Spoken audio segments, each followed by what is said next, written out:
tatanggapin. Oo nga. Sabi ni Racer, nagre-request, ngiwi. 1, 2, 3. Ngiwi. Talagang hindi ka hirap na hirap na eh. Pa-trending nyo yan, ha? O, synchronize, ha? Left muna and then right. Left, Okay, okay. 1, 2, 3. Ngiwi.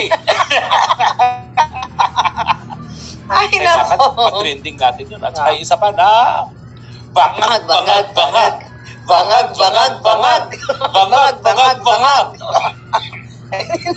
Kailangan makilala. Yung karma na tayo. Makilala ang pangatlong people power para sa bangag. Ngiwi. Ay, Kilala, nababaluko na ako dito. inaano ka ni Bangang. Oo. Kinukulam. Kinukulam po tayo. Ayun. Butut. Habang kinukulam si Spooks.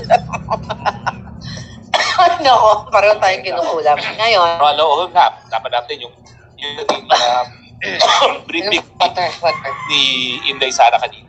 Kung nakapag ako doon, no?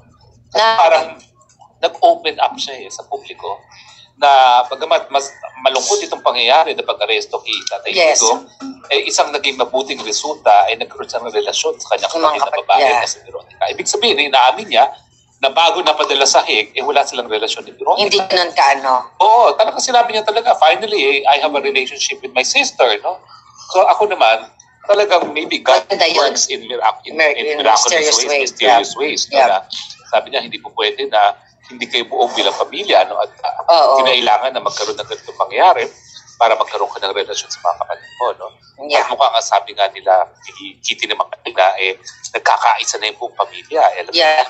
natin, alam mo naman, ito, tatay, di mo kasi, ang dami naman kasi love to his life, no? Ngayon, all the Inamin love naman of his niya yan. life Oo. ay nagkakaisa na ngayon, no? So wala nang iba, nagkakaisa sa suporta ni Tatay Digo. So sa akin, hindi naman dapat sinabi na ni Bibi Sara yun, pero nakikita mo na totoo si Inday Sara, siya. no, na talagang inamin niya na before itong trahedyang ito, meron talaga silang distance ni PRD.